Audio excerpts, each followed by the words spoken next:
Welcome back to the Star Trek Critic, where each episode is graded like a school project, starting with 100 points, taking away 1 point for each error, and I make commentary about the episode never before imagined. If you are new here, still photos are used extensively to prevent copyright claims, and a few science issues get a pass, such as the transporter, since without the transporter there would be no Star Trek. Also artificial gravity, and the fact that everyone speaks English. If you go to Mexico, you will be amazed that everyone on Star Trek speaks Spanish. Today's episode is the 4th season 2-part cliffhanger Redemption, Worf, Klingons, Romulans, and Sela. Ironically, all Star Trek 2-parters happen over New Year's Eve. The show starts in Worf's quarters, where you see him playing with a deadly weapon and his cool chair in the background, and you are thinking, that is a strange place for a chair. Why is it by the door? Picard comes in, and they have a father-son talk about him getting uncancelled by the Klingon Empire. Worf says, "The Klingons are a bunch of jerks. I'm more honorable than any of them, and they fired me for exposing them all for being little butts." Picard says, "If you really think about it, the two of us control the outcome of the Klingon Empire more than all of them put together." Riker contacts them and says their escorts have arrived. Picard says, "Worf, did you order US space hookers?" Of course Worf denies it. Of course it is serious if Gowron flies out to meet them. Look close. The navigator has a red shirt and really bad wig. The first point is lost for opening credits 6 minutes into the show. Another point lost since Gowron didn't bring his own security guards. Gowron says the family of Duras is going to be a pain in my ass again. Picard wants to know if the first baseman is the problem. Gowron says no, it is the third baseman this time. Both of them think they saw Lursa and B'Etor on George of the Jungle. Gowron admits he is scared. 1 point is lost for continuity, since we have seen Klingon women on the council from time to time. Gowron knows Klingons can't be trusted, so wants Picard to make him the Grand Poobah of the Klingon Empire. Picard says, "I will only follow the rules for installing the Grand Poobah." As usual, an extra crosses when someone goes through a door. Gowron does not ask for someone other than Worf to escort him to the transporter room. Usually, Klingons don't want to deal with the misfit, but if it wasn't for Worf killing Duras, Gowron wouldn't be where he is today. Data says I number 1. Picard and Riker discuss confidential information on the bridge. They should be talking about this on the Signal app instead, so nosy reporters can't hear and expose them just to get their story. Riker is also convinced the third baseman is involved. Worf says, "Gowron, watch this. When the doors open, an extra always crosses. This is proof there are spies everywhere." Worf begs to be uncancelled. Gowron says, "You should have voted for Biden. He will do anything for the misfits if you pay him enough." Strangely, Gowron had no clue the council was in on Worf's discommendation. Either the council doesn't like Gowron that much either, or Gowron doesn't check his emails enough. Gowron tells Worf he gets paid by the council and doesn't want to bite the hand that feeds him. Klingons are really a bunch of two-faced, spineless jellyfish at times. They must be Union shop stewards. Worf decides to let off steam by getting a little target practice in. Guinan stops by to collect his bar tab. $2. Both of them are standing on the Ukrainian flag. How disrespectful. Guinan talks about hair-curling belly laughs. Worf says, "Why are you here? Isn't it Deanna that's telepathic?" Guinan says Deanna has no speaking parts on this show, so -1 point, another point for Geordi, and 1 for Beverly. None of them have speaking roles on the season finale, which is just cold. Worf goes to Picard and complains that the narrator is using an AI-generated voice. A narrator who uses an AI voice has no honor. I will disembowel him for the good of the Empire. Picard says that won't be necessary. At least he isn't using the fake British accent anymore. Worf says, speaking of which, Patrick Stewart is British but Jean-Luc Picard is French. Shouldn't you be speaking with a fake French accent? Picard says, "Get off my ship." According to the Stardate, less than 8 hours have passed, which is not enough time for Worf to search out and travel to Kern's ship, so -1 point. I remember seeing this scene in an 80s movie.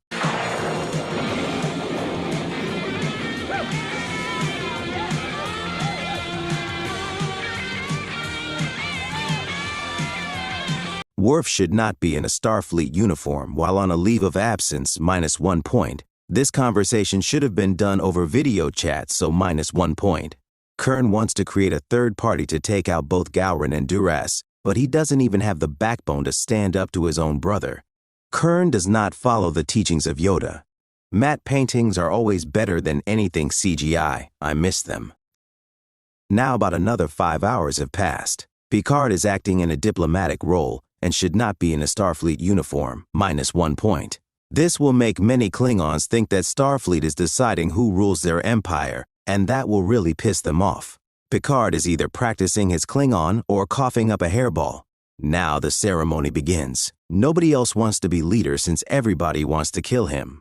And now comes in Toril. I think I saw this on the holodeck. Am I late? Did I miss the fight? The Klingons sing their favorite Who song. Lursa and Betor want this little man boy to be their little puppet so they can rule the Klingon Empire. What's really scary is that half of the Klingon Empire is actually foolish enough to follow him. Either they really hate Gowron, or can't keep their eyes off the Duras cleavage and really have no clue what is going on. However, Lursa and Betor have learned how to take over the Empire. They're called boobs, Ed. Catal decides the best way to solve this problem is to have Picard solve it for them. Look at the excitement in Picard's face as he realizes he has to clean up another Klingon mess. Toval is an idiot. If he doesn't shut up soon, that shadow in the corner is going to feed him to Armis. Why did Worf go back to the Enterprise for a video chat when he should be doing this from his hotel room on the surface? Worf should not be on the bridge while on a leave of absence, so -1 point.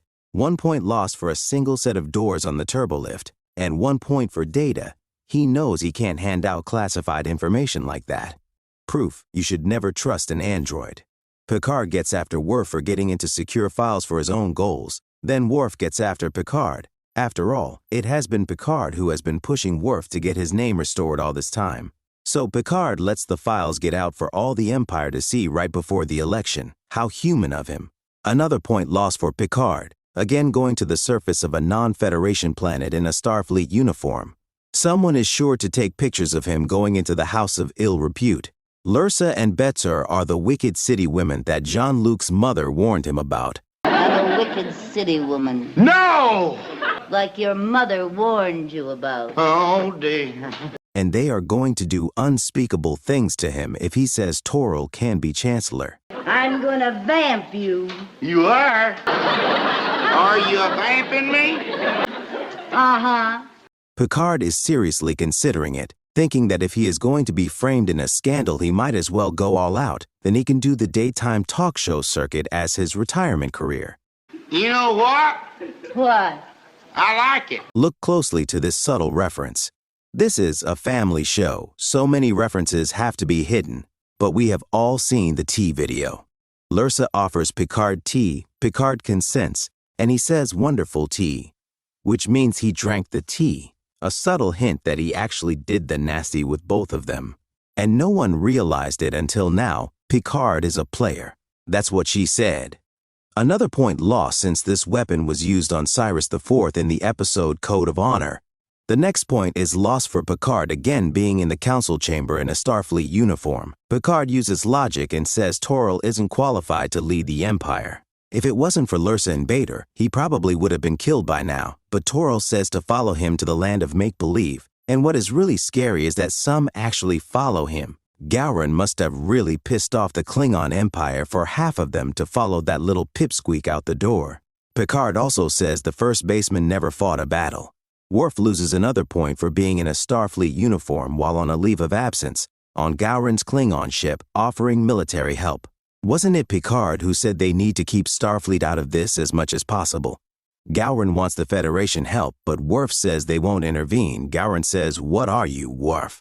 A man or a Muppet? Or are you the second baseman?" Now the Bordas is under attack, and someone in a Starfleet uniform is on the bridge of a Klingon ship. That will get them in a lot of trouble if they take prisoners. Starfleet really needs to pay their officers more so they can buy some off-duty clothes. Back on the Enterprise, they see the attack has begun. Riker points out Worf is on that ship. Picard says, should we help or place bets on who will win? Data says, let's pretend we are rich buttholes and bet, like they did on Rat Race. 3,000. Okay, 3,000 is the quote. Who had 3,000? Carlton had 2,800. He's the closest. So the Enterprise goes to a safe distance to place bets on the carnage. Fun fact, a Kelicam is about 2 kilometers. Worf tells Gowron they should play dead and lure them in for the kill. Gowron agrees and they blow up one of the Klingon ships. Data wins the first bet. 1 point is lost since this scene is from yesterday's Enterprise. Kurn comes to their aid. Nobody placed bets on that one, so no one on the bridge wins. Picard is thinking, shit, now I have to perform some silly Klingon ritual on New Year's Eve. According to the star date, only 16 hours have passed. If Gowron is so quick to be crowned the Grand Poobah, why did he bother going to his ship? It was just for the show, so minus 1 point. 1 point lost for Picard performing the ritual in a Starfleet uniform. 1 point lost for Worf in uniform while on a leave of absence. Maybe if both of them would buy some decent clothes, they wouldn't still be single. Gowron's first action as Grand Poobah is to uncancel Worf and Kurn, and now they can post again on Twitter. Worf is secretly wishing there was a less painful way to do this. Gowron goes to Picard saying, I want a war and I want the Federation to pay for it.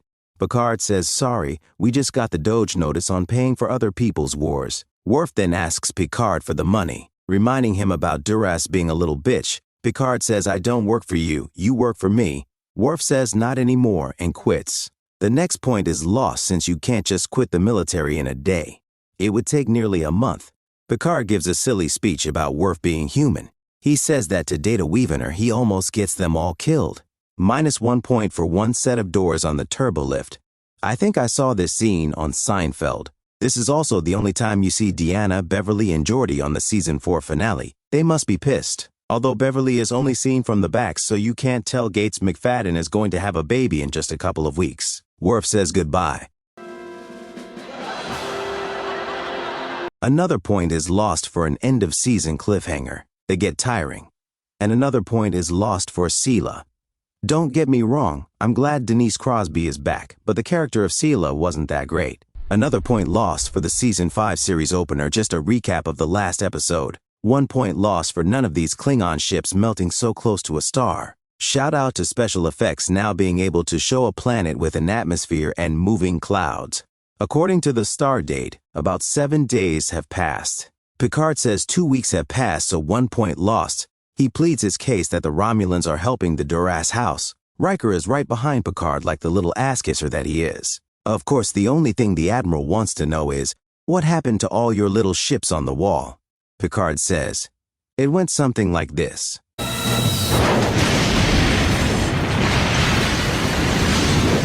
The stars are moving and twinkling, and now they are not, minus 1 point. Another point lost for opening credits 6 minutes into the show. 8 hours have passed. There is no way they can get that many ships that quick, so minus 1 point. And space is big. His plan of a blockade is impossible, minus 1 more point. Geordi says I have less than 5 lines in this episode, so minus 1 more point.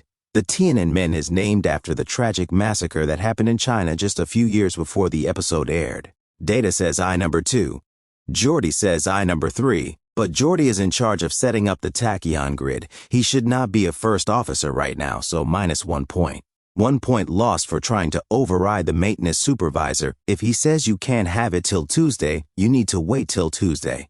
Data again has feelings of inadequacy.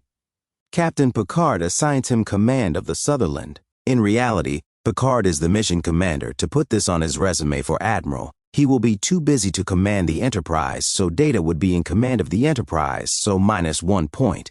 Klingons believe that during a civil war, it's perfectly fine to drink and fight each other in a bar. That's a really stupid idea, especially if you are drinking with bad Billy Pratt. Worf is thinking, am I the only noble Klingon in the entire Empire?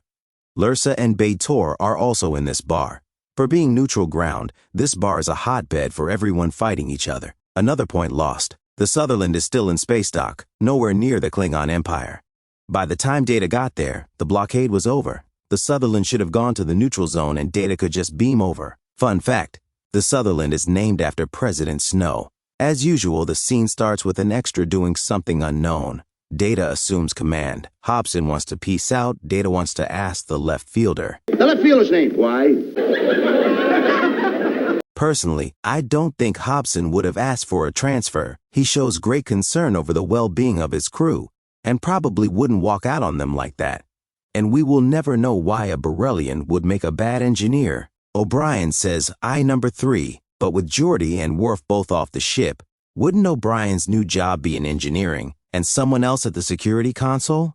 1 point lost for the ships being so close together. The Romulans already figured out Starfleet's strategy, while Lursa thinks the left fielder is in command. Even in the Klingon council chamber they fight, Worf is currently thinking, I should have never resigned Starfleet, these people are nuts. This time the camera starts with Deanna, who barely does more than an extra in this show. O'Brien says I number 4.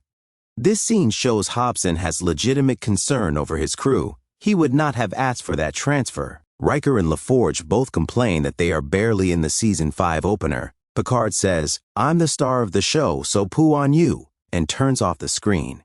Here is a list of the ships in the Armada. Ironically, the Charleston, Hornet, and Merrimack were all Confederate ships in the U.S. Civil War. Woke liberals watching this show must have emotional meltdowns for weeks when they discover the Trek Utopia of the future uses Confederate names. And the Endeavor was the ship of the Micronauts. How this very small ship will help in a space blockade is beyond me. Sela decides the best countermeasure is to show up on Picard's view screen and really freak him out. The only reason Deanna is on the bridge is to react to Sela being on the screen. This is all reused footage, so -1 point. 2 ships in space would hardly ever face each other like that. Sela says she is her own mother. Picard gets the advice from the women. Deanna says, I have less than 5 lines on this show, so -1 point, and I'm not going to tell you. Beverly says, I'm a proud new mom with less than 5 lines, and that's sexist, so -1 point, and I'm not going to tell you either, and it's perfectly normal to have sex with a ghost. As soon as they leave, Guinan shows up demanding Picard's bar bill. I want my $2! Then she says Tasha Yar was on the Enterprise C. Picard says, Guinan, you really need to stop drinking the green stuff you have hidden under the counter. Guinan says this was all caused by the third baseman. Then Guinan blames Picard for all the problems of the universe. Picard says, what do you think this is, The View? Worf and Duras fight in a bar that is crawling with spies. Don't they tell you in the military to stay out of bars that have spies in them? So -1 point, and that is how Worf got kidnapped. 1 point is lost for saying the Enterprise C was lost 23 and 24 years ago. That's what happens when you have an end-of-season cliffhanger. Another point lost since when the Enterprise C went back to its own time, the timeline restored itself so that Tasha Yar would cease to exist and disappear from the ship because her timeline disappeared, or would she stay since the ship was caught in a temporal rift? Travel back to oh no, I've gone cross-eyed. I suggest you don't worry about this sort of thing and just enjoy yourself. That goes for you all, too. Yes. So now Tasha Yar has died 3 times on the show. Picard asks, did you change your hair over New Year's? Sela replies, I am a woman, that's what we do. Back on the Klingon homeworld, Worf is involved in some weird mating ritual of licking, and he is thinking, I thought I was supposed to read love poetry while she throws things. This isn't what I learned in my birds and bees talk. 1 point is lost since Worf doesn't recognize Sela on the monitor. 1 point lost for Picard telling Gowron how to fight his wars. In reality, it's not in the budget to keep the blockade going. 1 point lost since this is reused footage from yesterday's Enterprise. Why is Riker twitching his fingers? He should try decaffeinated coffee, and -1 point for not having this meeting on video chat from his own ship. The Romulans are onto Starfleet's scheme. They must have really good spies if they know which ship is commanded by Data. How do they know there are 15 cloaked ships? Obviously, the cloaking device isn't as good as the Romulans believe. O'Brien is just glad he will never have to fight Cardassians on a remote outpost again. So says I number 5, which means it's time for a drink.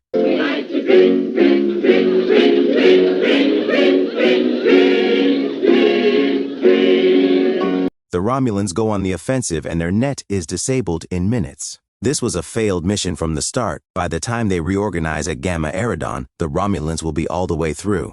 O'Brien says I number 6. The ensign says I number 7. But if they are going somewhere at Warp 9, it will be nowhere near the original net. Proof this mission was a failure. The ensign says I number 8. 1 point lost for not ordering the crew to wear radiation suits. Data has a hunch, and he is usually right.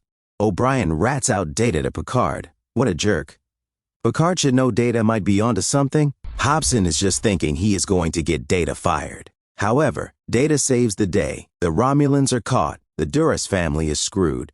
And Hobson is thinking that Android is pretty darn good after all. If this city is neutral ground, why are they firing on it? Lursa and B'Etor say peace out Toval. According to the stardate, all this happened in a day and a half, which is impossible, so -1 point. Picard praises Data for acting human.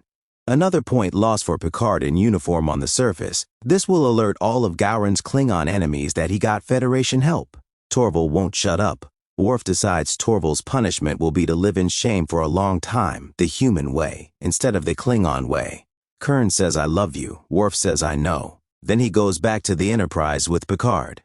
While Picard is checking his matches on Tinder, let's see who the Klingons were. The late Tony Todd just left us, with a whopping 250 screen credits and many stage credits as well. He was on The Rock, Platoon, and we will see him again on Deep Space Nine and Voyager. Barbara March also left us. She was on The Gambler, LA Law, and will be back on Next Gen soon, and Deep Space Nine and Generations. Gwyneth Walsh was born in Vancouver, with 130 screen credits, including The Twilight Zone, Sliders, and Tin Man. J.D. Cullum has 80 screen credits. He was on Forever Young, Sliders, and The Orville, but never took over the Klingon Empire.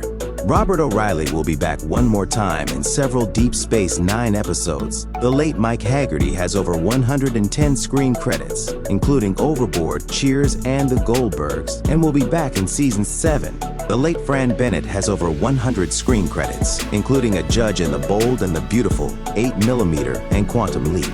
The late Nicholas Kipros was on Amadeus and The Golden Girls, and a stroke took him at the age of 90. Timothy Carhart has 80 screen credits, including The Hunt for Red October, Quantum Leap, and Air Force One. Sadly, there were a lot of late actors in that group. Redemption, a two-parter involving a Klingon-Romulan conspiracy, the character of Sela, and Data's first command of a starship, gets a score of 48%.